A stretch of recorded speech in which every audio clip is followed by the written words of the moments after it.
What is up, everybody? Welcome to episode 4 of the Gamers Podcast. I am Pedro, and with me tonight is... Thank you. Oh, your applauses. I love them. Thank you. I am with my other host, James. Unfortunately, Manny was not able to join us today due to a family emergency, and we hope everything is okay, Manny. So we miss you, just so you know. So, James, how are you today, man? I'm good. Happy to be here. Thank you, everyone, for showing up and listening, hanging out with us on your drive to work or at work or while you're cleaning or whatever. Thank you for having us on. Manny, if you're listening, we miss you, and can't wait to have you back soon. But yeah, yes. I'm doing good. I got a crown this week. It is the first time to have that kind of dental work, and I'm glad it's feeling a lot better. I'm glad, it felt like when they popped it in, it felt like putting on a shirt. It just feel comfortable. I can finally eat good and stuff. So I'm happy with that. Nice. Yeah. What about you? How you doing? I'm doing well, man. I am doing well. Just cruising on by. I haven't been doing much gaming lately. I've just been I've just been kind of busy doing other things. Yeah, I hear that. I've been kind of getting back into just watching movies after work. Like, I get home and after I go to the gym and I just chill and watch movies. And I haven't done that in a really long time. And so it feels good. It feels good, man. So let me ask you this. I miss that bachelor life. You go to the gym, get a little flex in, Man, probably looking real fly there. Do the kids still say that? I'm working on it. No, hey, I still say that, man. I still say that to my students. Like, hey, man, you're looking fly. And to this day, they still know what I'm talking about. Yeah. So I was going to ask you, what games have you been playing lately? Oh, man. I have been having a blast playing some games. So I took a little bit of break from Destiny 2. And even a little bit of break from Halo Infinite, because I use this app called Athena-Scope, and it records clips from my stream or from my gameplay and makes a little montage. So for 3 weeks, I want to say, or maybe 2.5, I've been trying to get all of the requirements for it to have enough material to make a montage. It's also in beta. So last week I played Escape from Tarkov. I got a lot of kills. Good extractions. Man, I am having fun in that game, and I finally made it to where they could make a montage. Unfortunately, the montage is in beta, and it's not great. If you're not familiar with Athena-Scope, it uses AI to actually make clip your stream and makes a montage out of it. And sometimes, especially with Escape from Tarkov, it doesn't get the clips on point. It's a little bit off. It's not like a human clipped it. So, but I did make it in for Destiny. I played Destiny after I made the requirements Saturday. On Sunday, I played Destiny 2. And in 2 hours, I made their PvP requirements to get a montage. So it made a nice little video. Holy smokes. I'll post that later on. Yeah, I was just vibing like you were in there. I was just hanging out, explaining things, talking you through some of your stuff. And I look back because I'm watching, the montage. I'm like, I'm literally just talking and getting slays on screen. Like it looks like there's a recording on screen. I'm not playing because I'm just that, you can tell my attention doesn't seem focused on the game yet. I'm getting slays. I'm like, all right, that's kind of cool, I guess. Yeah, no, I remember. I did see some of those kills, man. You were slaying it. I swear I was playing the game. It was not a recording. And I do remember in one of the matches, I guess some guy he teabagged you, and you were oh, look at you. That was Gambit. Yeah. Oh yeah, it was Gambit. That was a good one. That was, I had some good Gambit matches, just going in there and slaying the whole team. And I didn't use any kind of normal stuff. I went in with a sidearm and I think a shotgun the first 2 invasions. Yeah, it was a shotgun. Mm-hmm. Yeah. I was like, how is this working? I don't know. Yeah, no, I saw that and I was like, God damn, man. Because This was, I mean, it was different from the usual because, you know, you have your good and your bad, but you were consistently, and even in Crucible matches, you were getting, you know, you were in the double digits when it came to kills, and your KD was in, you know, was pretty high up there. I was using that sidearm. I can't remember the name of it. I was using the sidearm that has stasis. It's an exotic, right? Yeah, the exotic sidearm. I'll pull it up right now. And I was trying to get the catalyst for it, which I did get the. I was able to start the catalyst because I made that first requirement. Now I just need the kills to complete it and actually have it. It's the cryo. It's probably going to take you about a year. 77K cryothesia. Yeah, it's a decent I think I have that sidearm. Is, you know, it's not the best. There's definitely others out there, but I was vibing with it. I was like, wow, that's so nice. Yeah, you really were. I was pleasantly surprised. And I was going to say, for Escape from Tarkov, it's been, I don't know, I like it because I kind of experienced through you some of these frustrations. You know, it's kind of like when you're watching like this movie and you're like, oh my God, he's going to make it. He's going to get to the extraction point. He's almost there. He's almost there. And then all of a sudden, dead. And it's like, come on. Yeah. So or you run into some of those scavs and then you're like, hello. And they're like, oh, hi. And then it's the moment you turn around, bah, bah, bah, bah. It's like, really? There have been, like, at the very start, it was extremely frustrating, and I didn't think I was going to stick with it. And this is like the start of 3 weeks. I've had the game for, I don't know, a couple, like maybe a year now, a year and a half. But this is the first time I played consistently. At the start, I didn't think I was going to stick with it. And then I started understanding the maps. I started gaining more loot. I started having more patience, getting more kills, which was really fun. And then there's been beautiful moments because of the new VoIP that they have, the voice chat you can do, the near aerial chat or whatever.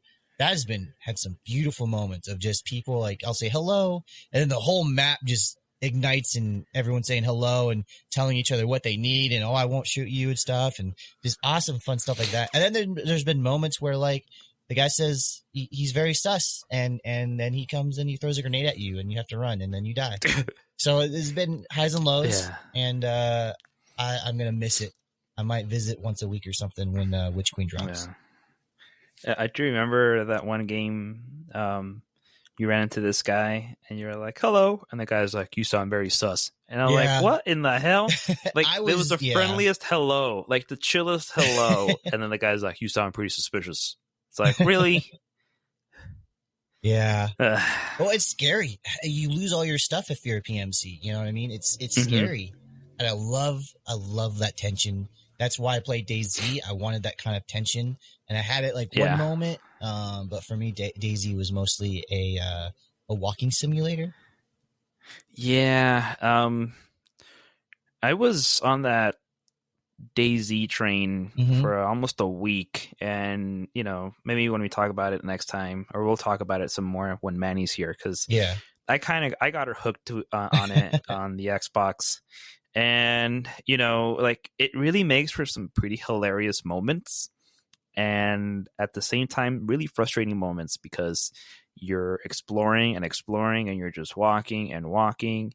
And houses have already been looted. You can't find any food. And then you find food.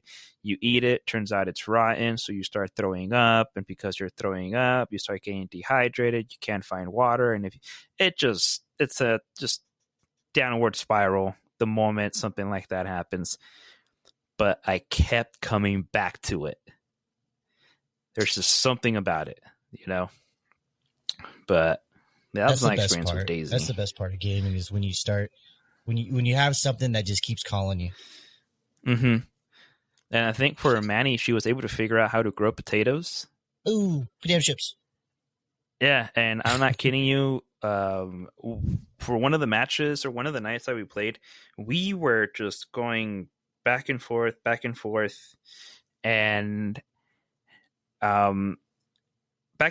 trying to find each other. Like, I would die, and then she'd be like, well, I'm here.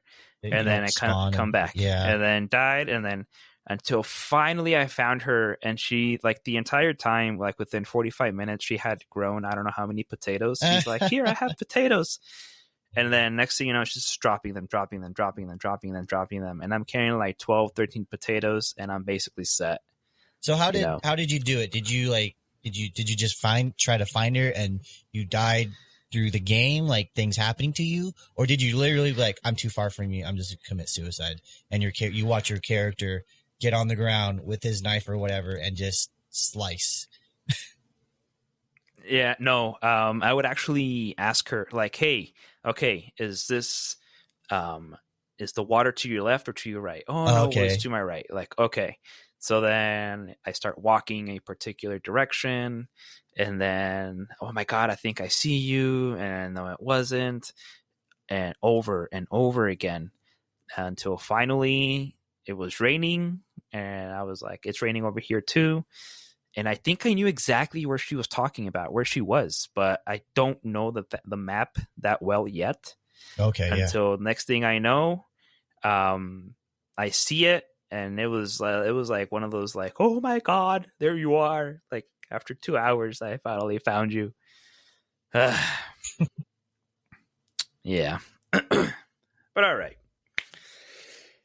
So shall we go over the agenda for tonight, James? Oh yeah, for sure. We should probably get down to business, because we could just vibe for a long time about random stuff. Let's give some value to our listeners.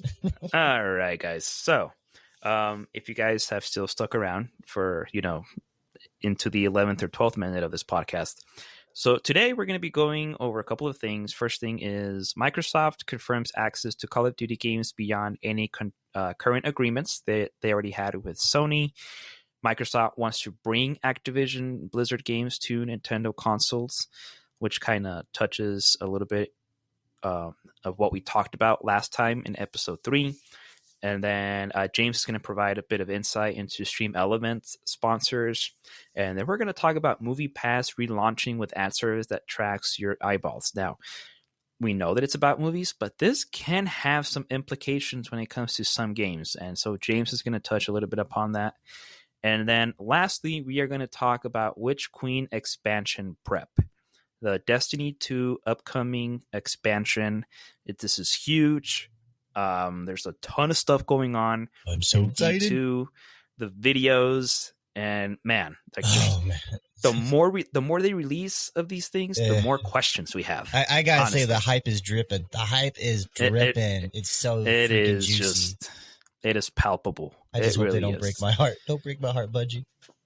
No, I'm pretty sure they won't. Okay, so Microsoft confirming access to Call of Duty games beyond any current agreements they already have with Sony. Right on. What do you think about that, James? Tell me.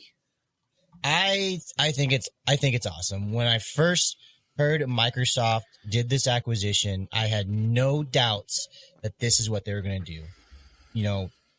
They are not. They said they're beyond the console wars, and to provide a service that says, hey, you pay this monthly fee, you get this service, and you can play your Activision Blizzard games here with us.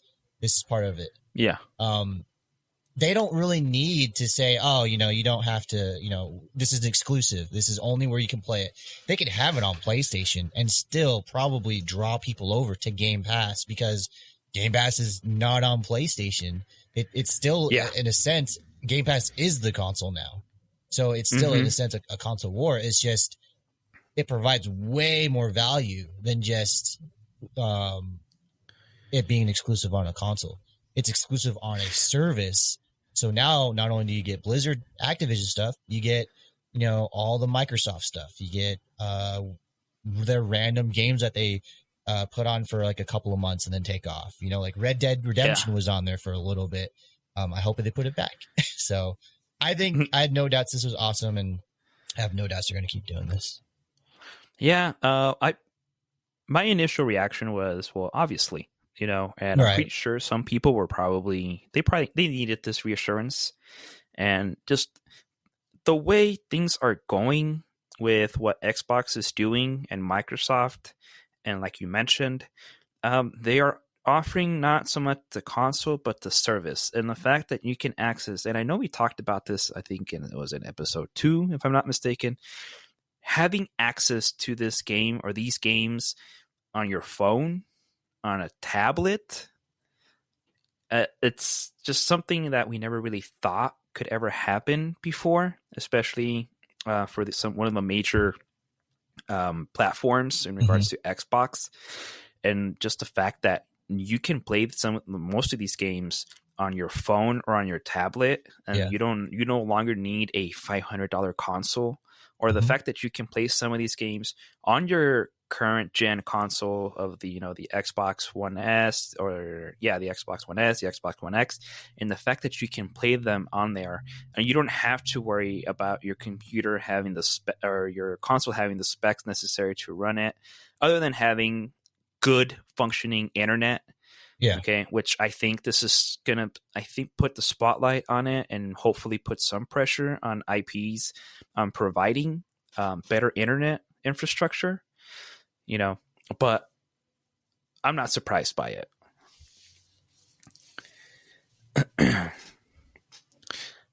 So then let me ask you this, James. Okay. Do you think, or what, if anything, do you actually foresee at all actually being an exclusive from what's it called, from Call of Duty? Like, do you think they're going to do timed exclusives? No. Or maybe kind of like how they used to do with D2, like all these guns, those guns? Now, I believe some of the games that go to Game Pass, those have a premium version, don't they? Like they launch 3 days earlier. And I'll go to Game Pass, I'm like, oh, it should be available, but it's not because it launched early for people who pre-ordered it. Is that a thing for Xbox? I've noticed that like a couple of times, like Forza, I think launched 3 days early, or maybe Back 4 Blood launched like 3 days early or something, and I couldn't play it on Game Pass. I believe that is something. I remember with Forza, like I was able to download it, but I couldn't play it that night because I didn't fall within, or like I hadn't pre-ordered it. Yeah. I could see time exclusives, early release happening. I would say probably not. That's what I would initially think, because they don't want the bad PR. That's going to get horrible PR for Microsoft and Xbox. But didn't they already say like certain Bethesda games are actually going to be exclusive? Like, didn't they start changing their tone on that?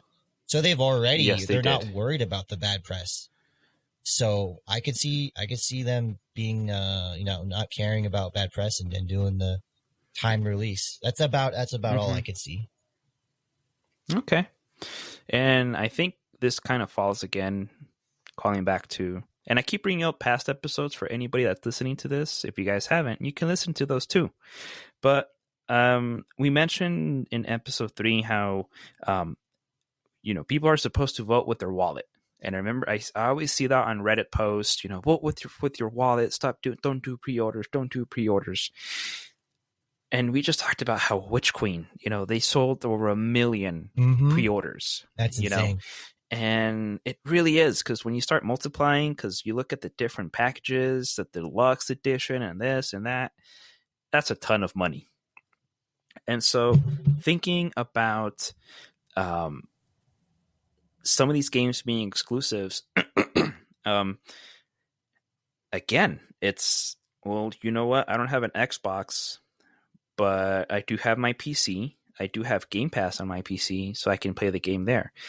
However, because for whatever reason my computer isn't working, but I still have Game Pass, so I can actually play this Bethesda exclusive game on my phone, on my tablet. So it almost feels like Microsoft is just kind of like, meh. We have the ecosystem we've created where you can access it anywhere. 25, I think, million subscribers or whatever are on Game Pass. They can afford, some people not participating in this and saying, well, I'm not going to get that game because of this practice. because at the end of the day, no matter what, people keep buying these things, and there's no incentive, there's no reason for Microsoft or any of these companies to actually stop what they're doing. Now we talk about exclusives and stuff. What about our next topic? And I was just about to bring that up, because we had talked about how Nintendo is basically in its own solar system. Yeah. And the way they operate and the way they do things, how even compared to the internet and how they deal with that, it's so so otherworldly. It really is. And an article came out where Microsoft, wants to bring Activision Blizzard games to Nintendo consoles. Now, Fortnite is already on the Switch. I think Apex is on the Switch. But imagine what Microsoft would be tapping into if they were to bring some of these Call of Duty games to Nintendo consoles. Yeah. Would Nintendo even be okay with this? What do you think? They do have, I don't know a lot of the games that they have on there that reach into the more M-rated category, if they even have any on. But I do know they have some on there, and I think they would be welcome to it, considering they're having a dip in sales and stuff like that. So I think they'd be welcome to it if the game ran decently on the system, because Call of Duty, I mean, I remember I used to work at GameStop, and this kid would come up with GTA 5, and I'd be like, sorry, kid, you're too young for this game. You have to get a parent with you to buy it. Parent comes in, and you have to explain everything, like, hey, this has drug use, sexual, whatever, blah, blah, blah, violence. Oh, don't worry, he plays Call of Duty. Go ahead and get it for him. It's like, okay, I don't know if you were listening to me, but okay. And then they'd walk out with a M-rated game, and this 7-year-old is going to have his mind blown. So I think Nintendo knows that happens as well, and Call of Duty is sort of that gray area, right? It's sort of like everyone plays it, kids play it, everyone plays it. They're gonna follow the guidelines of the rating, and but it'll be good for them if they have access to it. At least Warzone, right? Yeah. So to add to what you were saying, because you said you didn't know what games have the rated M from Activision and Blizzard. So Call of Duty, that's one, and then Diablo. Is that on the Switch? No, but we're talking about rated M games that you said might not make it into right. For that kind of I don't know if they're gonna make it line. Right. Yeah. And then let's see, what other. What about Nintendo games? What's the most adult or closest to adult rating Nintendo games are out there? Rated M Nintendo. Get on the old Google. Switch games. It's got to be like 5 of them, right? Or if that. So apparently Wolfenstein. Okay. Metro Redux. Those are games I always am curious as trying. Okay. And Mortal Kombat? Huh. No way. That's hilarious. Apparently. All right. So yeah, with those games, then I see Nintendo very welcome to it. Getting Call of Duty, getting that usage. Yeah, never mind. I mean, I don't know. I think I need to reassess what we had said about Nintendo being on a completely different solar system. Right. Because you got to think about it this way. Okay. PlayStation and Nintendo are going to hold on to their little console war or whatever, and they're going to use the exclusives as their main weapon. Hey, this game's not over there, but besides Destiny, besides like maybe a game like Halo, say it's a single player story game, they're going to hit the holiday season, right? And you're going to play for maybe a month or 2 months, depending on how quickly you beat that game. Then what happens? A dry spell happens, and now you're sort of like, well, I just played through this exclusive, and all I have is a Nintendo Switch because that's how I played this exclusive. You just left your audience with nothing else to play. So in comes Call of Duty, in comes, all these other games that have a continuous use. I see what you're saying. So I think they'd be welcome to that because, man, they only have so many exclusives. There's only so many, Zelda and Pokemon games they can release within a year. I know it gives you probably a good 6 months of gameplay, but at the same time, you're going to want to do other games to take a break. Yeah. That is very interesting. You brought up a good point with that because I think even ourselves as streamers, sometimes like we play a game and then we realize like, dang, I've been streaming this game quite often. I should kind of switch it up a bit. And when it comes to some of these games, at least for, I think my situation, I kind of tend to just play one game for a while and then I kind of stop and I try to find something else.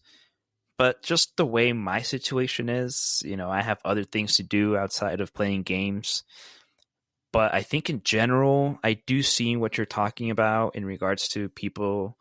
They finish, whether it's Pokemon or Zelda or Metroid, and then it's kind of like, all right, well, here's your Call of Duty, so you can continue playing, and it's something different.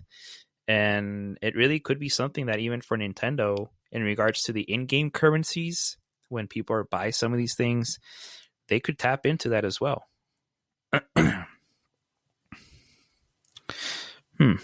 Yeah. You made an interesting point there, James. Thank you. You really did. Yeah. All right. So in talking about big companies and making money, I believe this week, and I'll let James take over in a little bit. So James currently has a sponsor with in his streams, and this is from HelloFresh.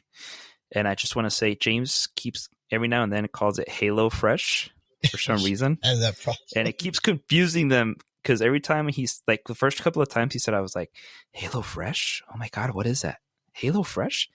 But anyways, HelloFresh. It's a service where they send you like I believe it's the recipes and the food, and then you can just cook it really quick. They are able to cater your food, whatever it is you're looking for, based on, do you want to cook something quick, or do you actually want to cook something for you and someone else? Do you want it to be what's it called, like a vegetarian, anything like that? And I asked James, like, how did you come upon this? Because he's been sponsored before, and I was just curious. So, James, tell us about Stream Elements sponsors and how this works, and what advice you have for anybody out there that wants to be a streamer and how they could tap into this. First of all, thank you, Pedro, because now I have to put #ad in the title for that sponsorship shout out. There you go. I might as well drop my code. If you guys are curious about HelloFresh, just use my code POG SE 1011. Literally POG SE, the number 1011. And you get 16 free meals, 3 surprise gifts across 6 HelloFresh boxes plus free shipping. So there's that. Since Pedro already warmed it up, I was not going to do that. I swear to God, I just wanted to help you guys get into this stuff. Just trying to do my part. So what's helping me accept these sponsorships a lot easier is currently there are actual big YouTubers with this same actual deal. So I'm not going to say their name because I just did an ad read for myself. But these sponsorships that you're getting from Stream Elements are the real deal. They're the same ones that some of the YouTubers some of the professionals are getting. So if you're not familiar, Stream Elements is just like Streamlabs. They handle your alerts and other stream things. They're like a chat bot as well, a moderator for your stream. You can use chat commands that you customize with their chat bot. The way you do is streamelements.com, log in with your Twitch. You'll have your dashboard with your stats on there. And if you don't mind giving up just a little bit of your time, it's seriously a great way to fund your content. And you know, whether it's your hobby or you want to go into like maybe a career kind of side. I don't want to call it a job. That just sounds boring. And I know career is such a big, ambiguous word. But that's how I think of it. It's glorified hobby for me, I guess. / maybe doing something career-wise. I don't know.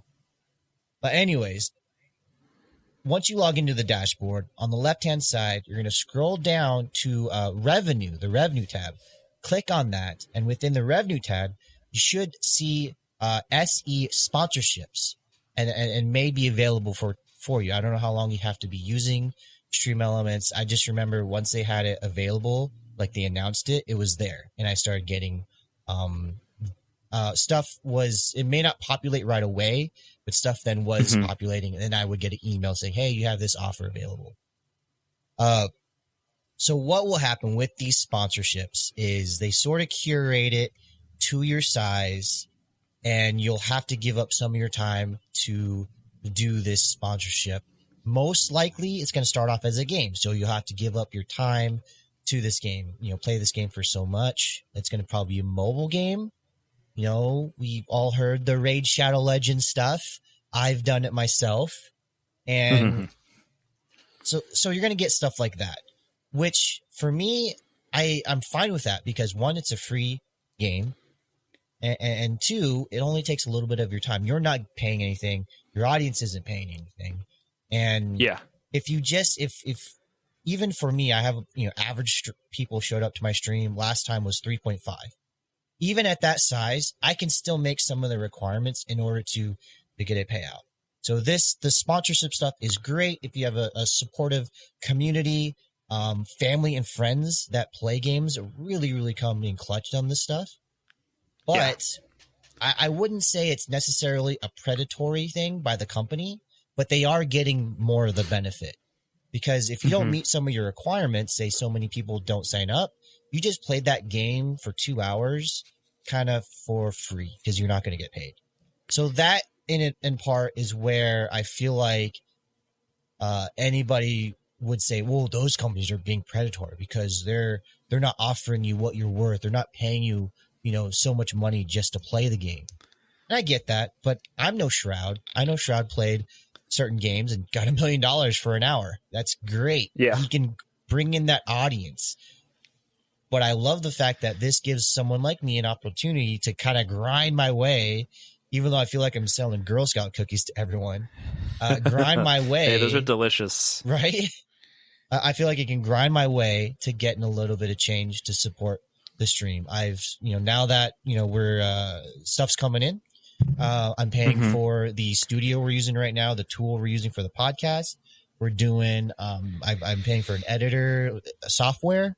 And then I plan on making merch with it. So it's actually, you know, help fund the creation process. It's really, really great.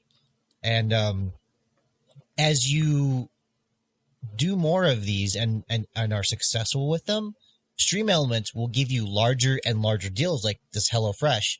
This one right here, I read through the terms of services. Always read through the terms of services, terms and conditions. That's the first thing you got to agree to.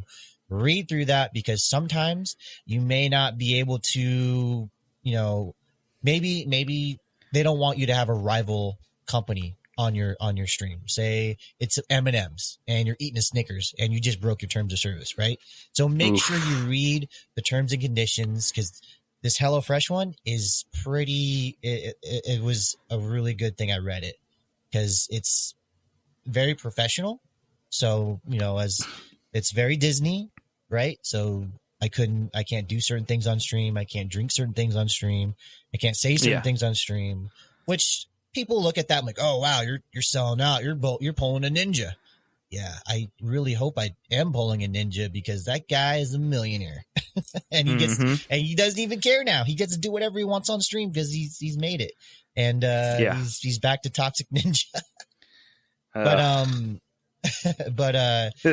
So read your terms of services because eventually they will get bigger, they will get more professional, and people like Azdacross, Rick Kakis, even Jeff Goldblum are doing these ad reads. Sure, they probably have a bigger pie that they're getting, but Stream Elements, I believe it's fair for what they're doing according to your size and the goals. That's what they say. They say these are catered to your concurrent viewership. You should be able to reach these goals. So that's what I like about it. Do you have any questions? Pretty cool.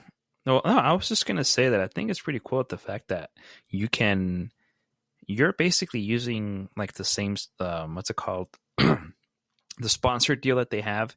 Like you said, other YouTubers have it too. Mm-hmm. Yeah. And they probably have a bigger audience than you. Right. But it's the fact that they are giving you that opportunity.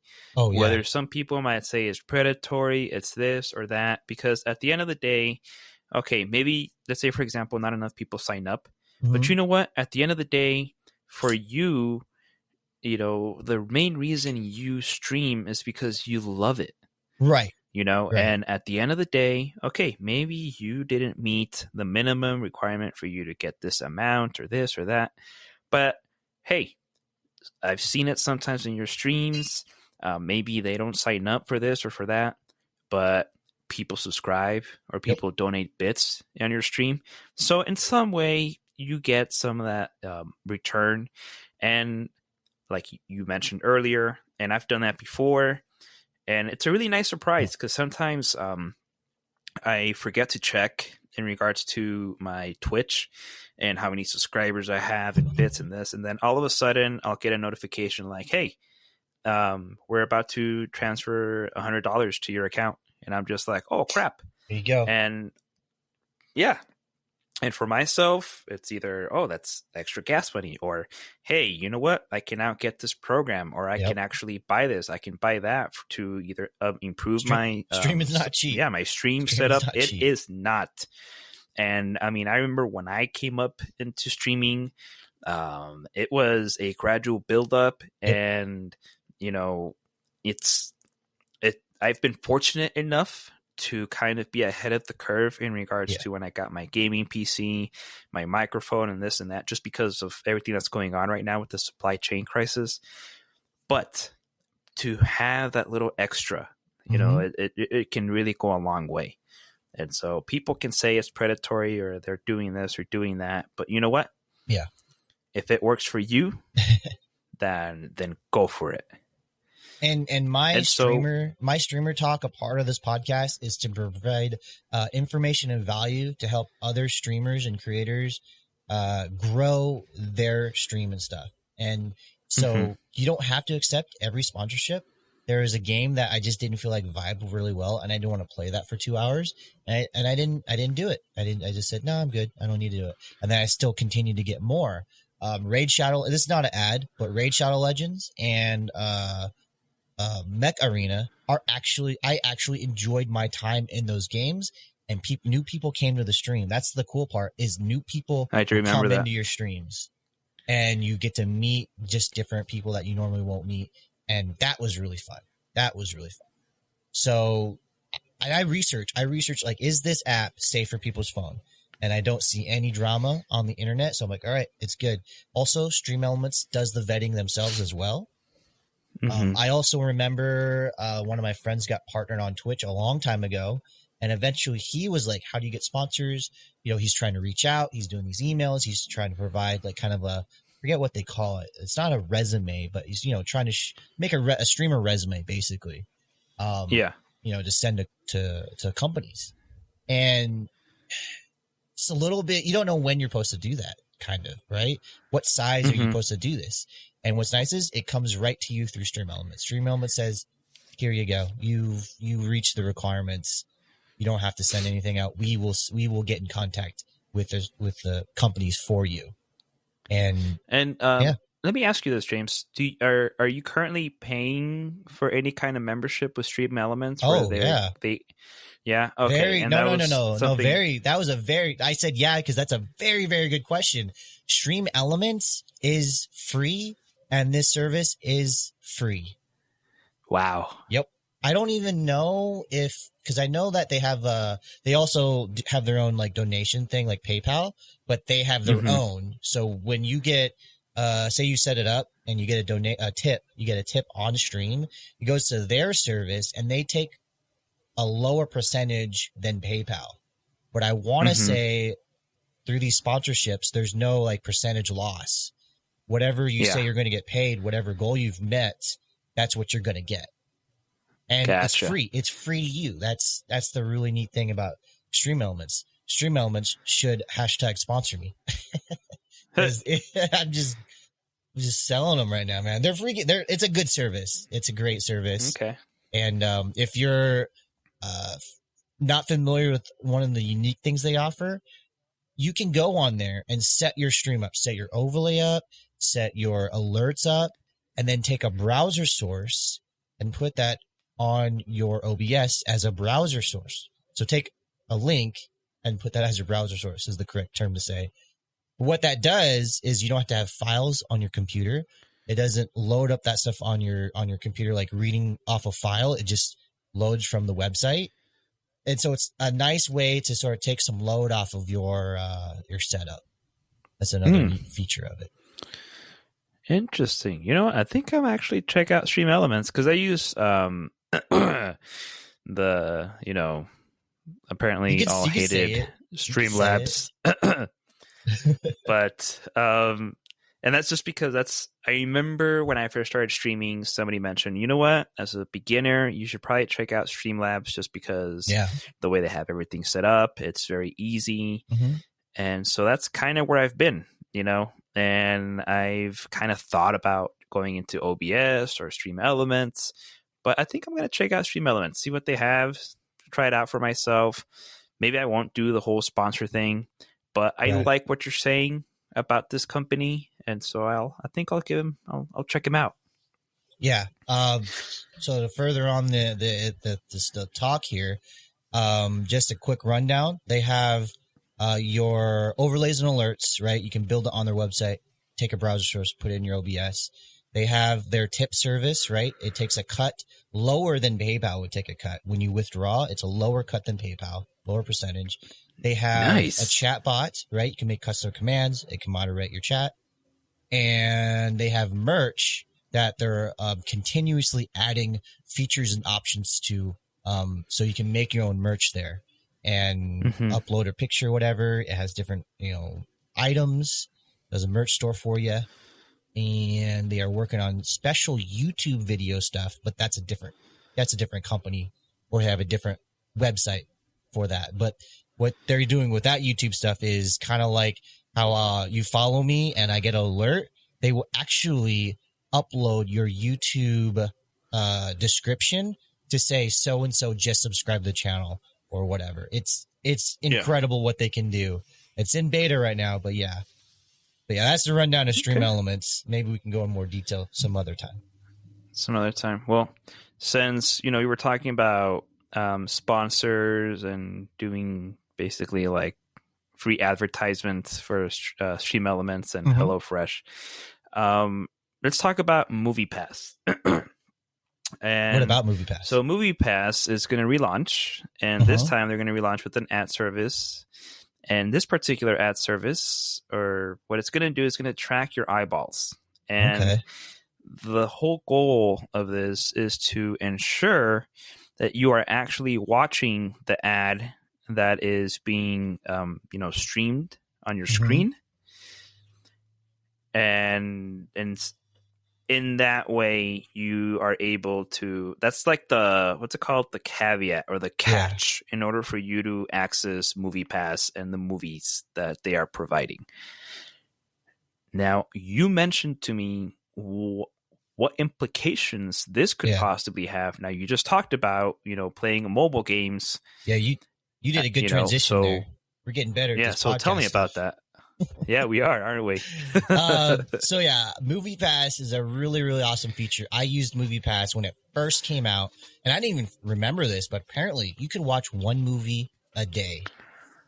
So you could, and it was $10 a month. It was $10 a month, one movie a day. What, a movie ticket is at minimum $7. So I don't know how they were making money. It eventually went to one movie a week. Then it went to certain movies were unavailable on the app, and then they shut down. So they had no business plan. Like $10 a month, that the price didn't change. So that's why they shut down. So what they're trying to do now is what you're saying. They want to play ads in order to fund this really cool feature of, getting into the movie theaters.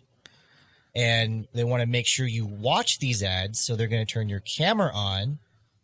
And I'm like, well, if the movie industry is really big, if this actually puts butts in the seat and they have a stat that they can track and say, wow, MoviePass is doing some amazing things, and they start reporting it, businesses start getting hold of it, we could see,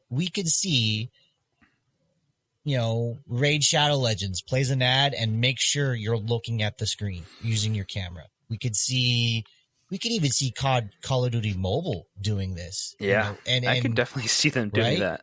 And say we're starting to play Xbox Game Pass on our tablets. Xbox, I don't know, they could do it too. They could turn on the camera on your tablet, and now you have to sit there and stare at the screen for something you don't care about. So I don't like it. I want them back, but I don't want them back that bad. I hope this technology or this kind of thing that doesn't go well. Cause I'm a listener. I don't want to look at a screen. I'll listen to an ad. Sure. Also, what else are they going to see? Sometimes I'm not decent when I'm playing mobile games on my phone. I'm just chilling, so. Yeah. And all of a sudden you're paying more attention to the ad than the game itself. True. Yeah. I don't know how I feel about it. I really don't think that, I don't like it, I don't like it. And yeah, I don't, I don't know. I kind of feel like I'm turning into a grumpy old man, but yeah, I just don't like it, but we'll see what happens. 'Cause you're talking about movies, about the entertainment industry, the movie industry, and how big it is. But I believe the video game industry brings in even more money than the movie industry, if I'm not mistaken. Right. So are they going to see it as untapped potential? Another way to make money? Could some of these new release games that are coming into Game Pass, is that going to be something like if you play it on your tablet or on your phone, you are going to have to watch an ad in order for you to access this particular game that it just came out?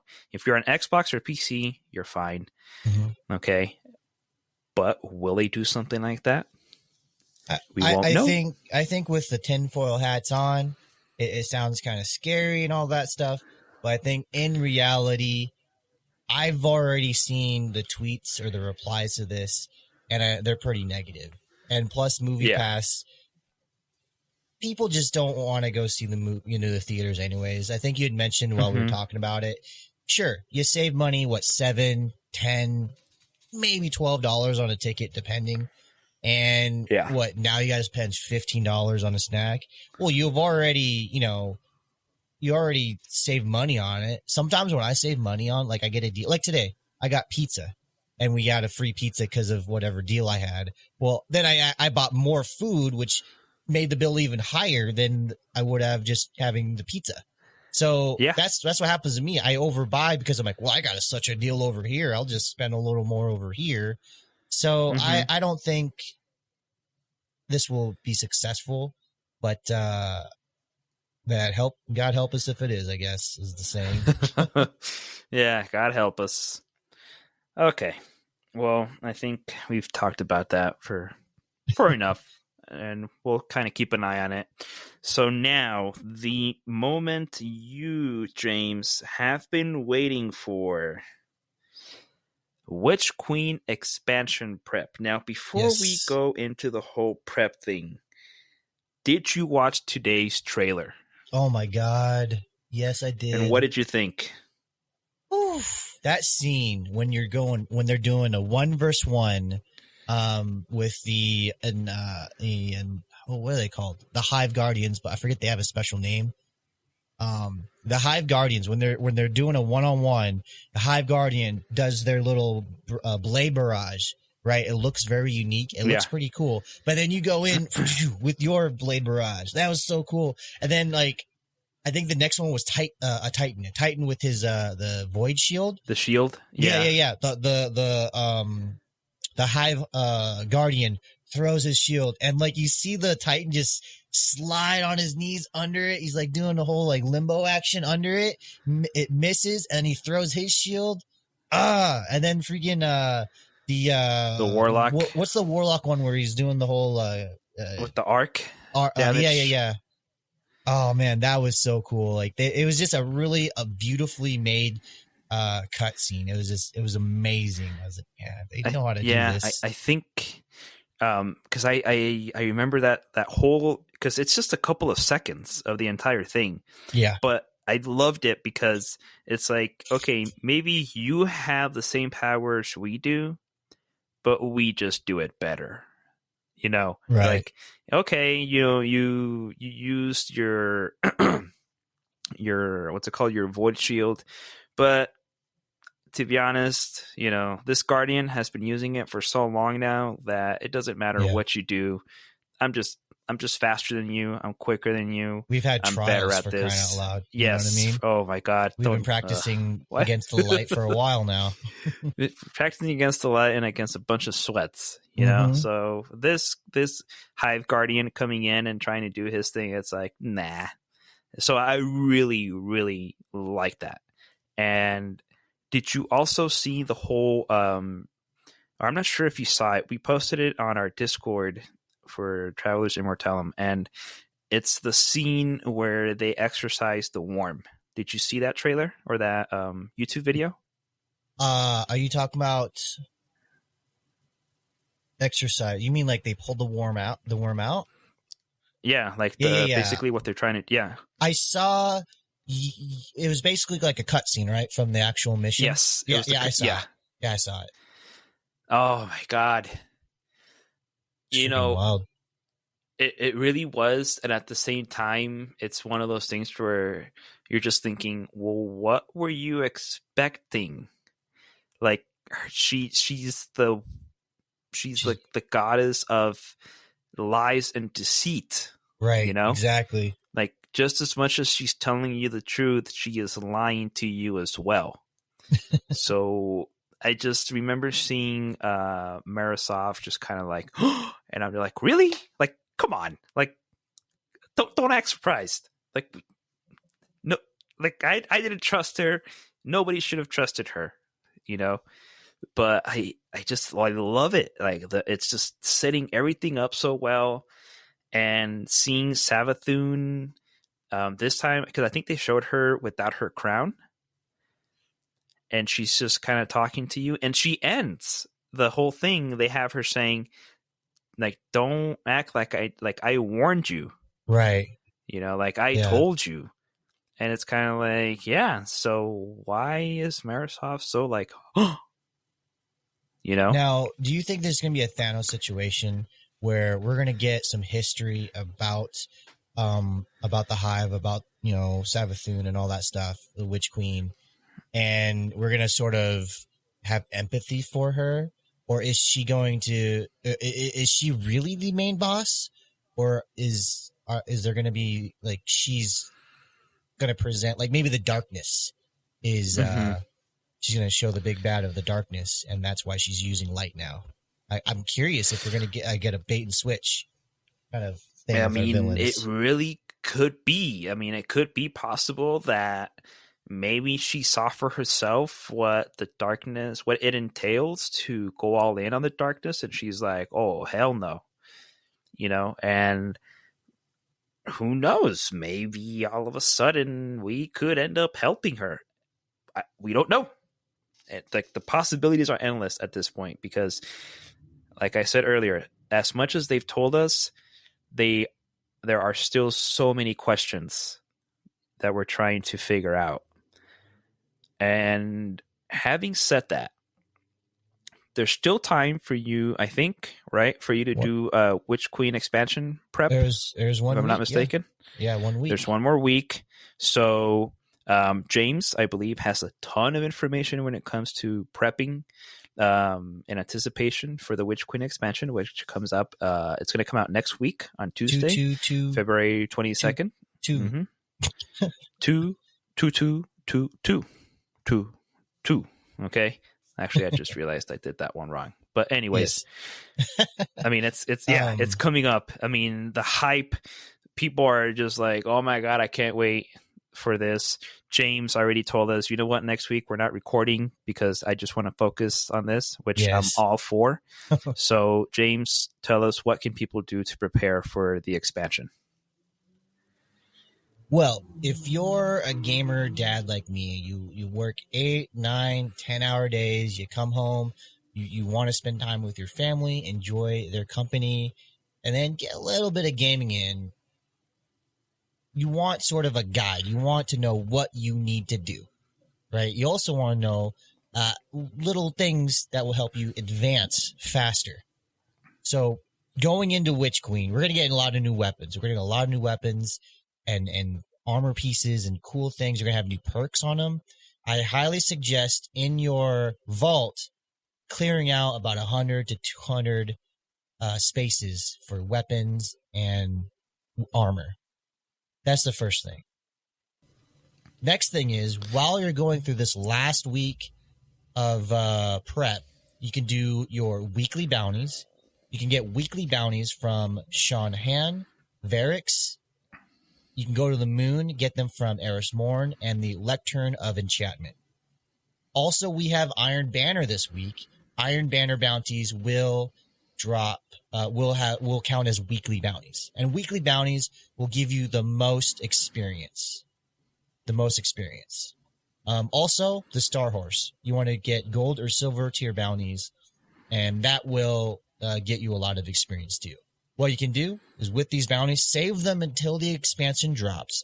Once you start up Witch Queen, drop that stuff. And when you pop those bounties, what will happen is you will level up your artifact. You can get it up to level 5, for example, depending on how many bounties you have saved. So this gives you kind of a boost even before the game expansions come out on your artifact. That way you can start using some of the mods it provides and different things like that. Another thing is the power level breakdown is very clear. They put it out in some of the TWABs. It's very clear this time. All of our stuff, everybody's going to start at 1350. At 1350, you all loot will continuously level you up. You'll just level up. Boom, boom, boom. Whatever loot drops, you're going to level up. This happens up until the soft cap of 1500. Once you hit 1500 light level, only powerful drops from vendors, activities, weekly strikes, 7 bounty challenges from the gunsmith, stuff like that is what's going to level you up. Obviously, you're still going to have your pinnacle things that you can do to level up. But yeah, powerful drops will level you up to 1550. That's the power cap. To get to 1550 to 1560, to do that last 10 raids, trials, your pinnacle gear is the only way you can level up. And the basically getting to the power cap and the pinnacle cap, that's a grind. That's going to take a long time. Oh God. What's nice though is if you beat the Witch Queen campaign on Legendary, this is the first time they're going to have this. There's going to be a normal mode and a legendary difficulty. You will get 1520 blue gear dropped at the end of that campaign, plus an exotic. So that's already a head start towards the power cap. Past the soft cap. So a lot of the buzz about this sounds like, oh, okay, that'll be a couple of hard days. I'm thinking legendary is going to kick my butt. Legendary's going to kick my butt, mainly because it's going to be challenging the entire time. The Legendary campaign will have what's called contest mode. So you'll always be 10 power under all of the enemies. It'll always kind of keep things level. Also, if you're worried about, I'm a solo player, if you're worried about stuff like that, it scales with the number of players that you have. I'm not sure if it's an equal scaling, like, every time it goes up by 10 or something like that. But the more players you have, it will get more difficult, but it's scalable. It's like, okay, 3 people should be able to handle this fine. 2 people should be handle this level fine. And then we'll scale it back down to 1 if he's a solo. He or she's a solo. So don't worry about, oh man, I don't have a fire team. Go ahead and try it. See if you can handle this. If you can't, another thing to save, if you want to be kind of ready for this may help you. During this week, save your Paraversal Hall boxes. That's the stuff that you get from Star Horse. Save that stuff because it drops. Not only does it drop a lot of XP, but it drops a lot of gear, blue and purple. So go ahead and keep those, pop those when you need them. But like I said, there is that contest mode, so I don't know if it's going to help you, but you never know. It's a possibility. So those are a few things you want to kind of work towards. There's also a way that you can get more the modules that you need to upgrade your light level on your weapons. Get a bunch of those. Mods. The weapon modules and stuff like that. Make sure you have enough of those so that when you do go up in light level, you can keep your weapons as strong as you are. So just all your resources you want to maybe make sure you stack up. Also, there is a website that I was using. Let me pull it up here so you know what is that the website you use whenever you're playing. I've seen you, I don't know, because I kind of see that you're clicking on something while you're streaming and all of a sudden I see like your weapons changing and whatnot. Is that the website you use? Especially for trials, I think I've seen you. That one there is light.gg. Yeah, I use that for my that's what I use to help me figure out the rolls on my weapons and like the score, because sometimes it helps me. I don't know, I'm not good on like knowing what's a good roll right off the bat, but light.gg helps. It helps with that. It's called Destiny Recipes. And that you go to that, you put in your information that you need, and it will actually have a checklist. And that checklist will say, okay, get so many of these legendary shards. And then it'll give you a score, based on how you're doing. So that way you're totally prepared for it. So it says get so many legendary shards, upgrade modules, ascended shards, enhancement prisms. It helps you not oversave and not forget about stuff. Because you're going to want these materials to continue your growth as you go through the campaign and stuff. Yeah, that's basically it. DestinyRecipes.com. Make sure you save your weekly bounties.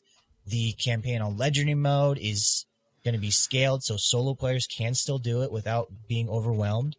It is probably going to be hard. But once you complete that's what she said.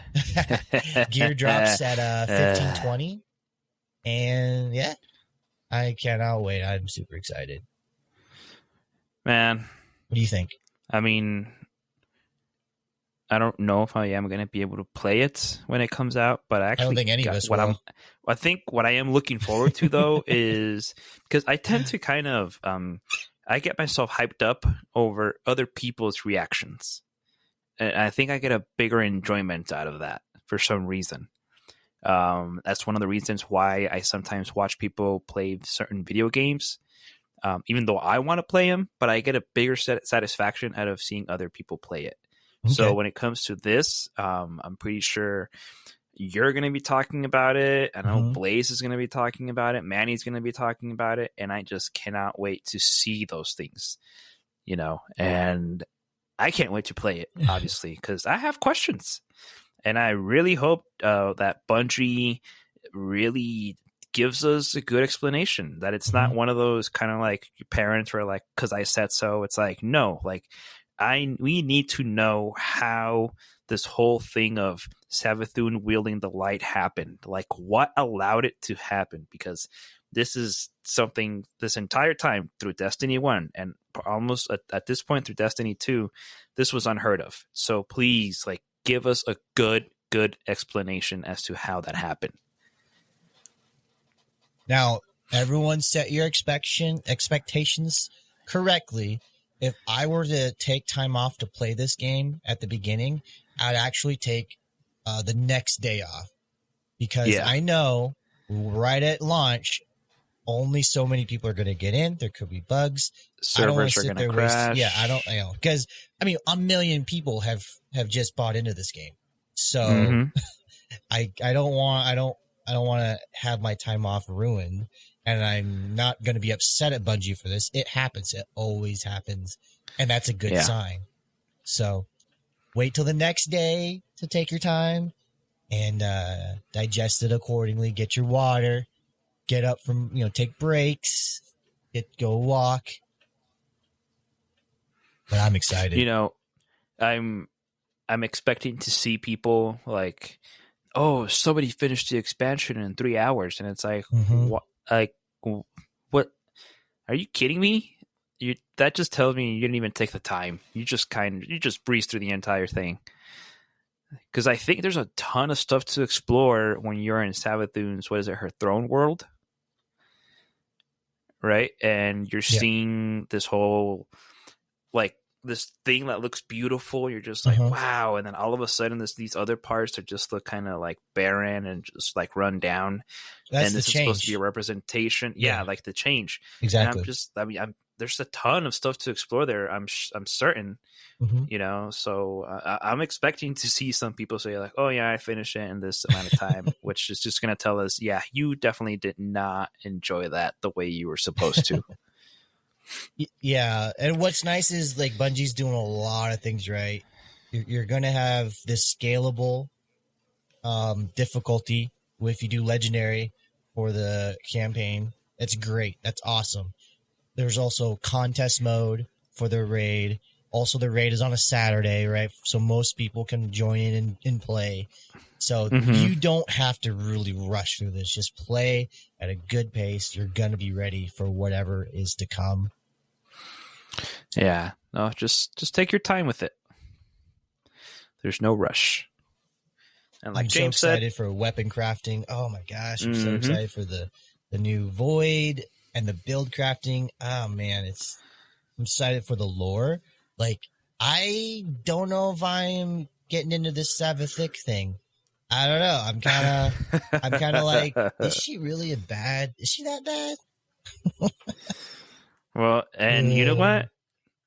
This is part of the whole thing. Her being deceiving and lying. Like, could we actually be, like, literally right now as we're speaking, are we quite possibly falling into her trap? True. Like, is that really happening? That's true. Will we? We'll stay tuned.